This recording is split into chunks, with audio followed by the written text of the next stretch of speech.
Now, another cause, not very common, but it can cause kidney damage, is polycystic kidney disease. Now, this is usually a genetic problem that manifests when you get kidney damage. And so the genes are usually expressed or get triggered when your body becomes toxic, especially the kidney. In later stage kidney disease, people a lot of times will develop these cysts. All right, then another cause of kidney damage would be glomerulonephritis, which is inflammation of those little filters, those glomeruli. So the question is, what causes inflammation of these little filtering units? Well, if you guessed diabetes, you are correct. So you pretty much conclude that the majority of kidney problems come from high blood glucose, okay? So what can you do with that information? Well, let's see. Go on a low-carb diet. That might help. All right, before I get to the foods, I want to just mention potassium for a second. If you have end-stage kidney disease, you're not supposed to be consuming too much potassium, okay? You're not supposed to be consuming too much phosphorus because both of those minerals are in high levels. And of course, if you have end-stage kidney disease, your doctor is going to advise you on what to take, what not to take. But I want to tell you something. If you don't have end-stage kidney disease, okay, and you want to prevent end-stage kidney disease, potassium is one of the most important minerals to consume enough of because potassium can protect the kidney. And I'm going to put some links down below for those of you that want hardcore data. And I'm talking about not just a supplement, I'm talking about consuming high potassium foods. Now, the other two things I want to mention is vitamin D. When you have kidney damage, you're nearly always going to be low in vitamin D. And then because vitamin D is low, you're also going to be low in calcium.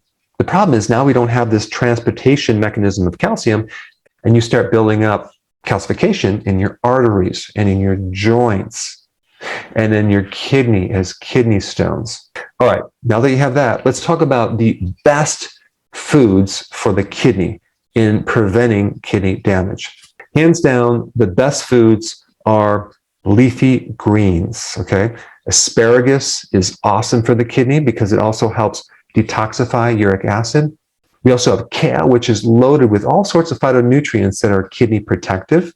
And then celery. Celery has great nutrients to help detoxify the kidneys and keep the kidneys in good health and do it in a very, very gentle way. Celery juice, taken periodically, is a great way to kind of filter out the kidney. And you're going to see if someone has puffy eyes, they tend to clear up very fast when someone consumes a good amount of celery. I think if someone had weakness in the kidney and they consumed celery every single day, maybe right at the meal, last meal, or maybe a little bit later, it would not just help the kidney, it would also help them sleep. But celery is really good for edema, both in the ankles and underneath the eyes. Now, as far as protein, fish and seafood is the best, as well as high quality meats. I'm talking about organic, talking about grass-fed.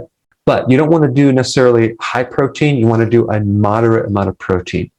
You don't want to do low protein, a moderate amount. That would be between 3 and 6 ounces, maybe 7 ounces per meal. Now, it's very, very important to step up the quality of food when you want to prevent kidney problems because, yes, diabetes, high blood glucose destroys the kidney, but also drugs destroy the kidney and medications destroy the kidney. Many different medications have a side effect to the kidney itself because the kidney is always filtering blood, and that's where your medications and drugs end up. So if you're constantly exposing the kidney to medications and drugs, it's going to damage those kidneys. We don't want to consume food with pesticides and herbicides. We don't want to have coffee that's not organic because of the amount of pesticides that they spray. And the other point I want to bring up is many people that have kidney problems are on a low sodium diet. And so they're obviously probably not even consuming any salt, okay? Which then makes your muscles weak, okay? You're going to feel very weak and you're going to feel very, very lethargic. There is a very awesome salt that is naturally very low in sodium.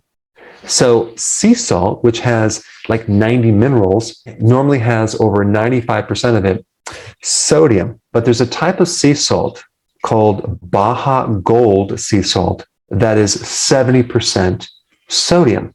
And it has 90 minerals. It's very high in potassium and very high in magnesium. So it's very, very good, not just for the kidney, but good for the entire body. And it's quite delicious on your food. In fact, it'll really bring out the flavors of your food. And I will put a link down below. I'm not associated with this company at all, but it's a very, very good salt to get your potassium, magnesium without just going really heavy on the sodium.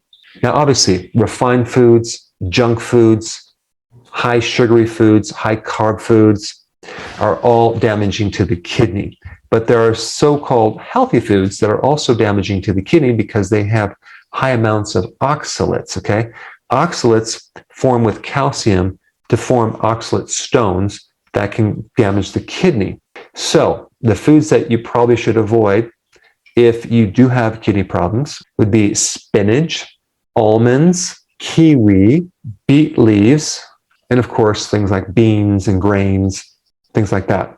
The other point I want to bring up with how much liquid you should drink. And if you have damage in your kidney, you should drink at least 2.5 liters per day. That will keep your kidneys from concentrating and developing these little stones. All right, last point, and this is very, very important. If you have damage in your kidney, there is a very, very good supplement that I would recommend. And I don't sell it, but you can do a search on the internet and find it.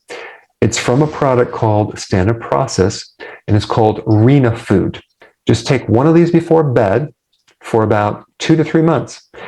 I used to recommend it in practice with really good results with kidney damage. All right, now that you have this information, the next most important thing you need to know is what's the complete diet look like? What should I be eating? Okay, you need to be on the healthy keto plan. And I have several short step-by-step videos right here. Check them out.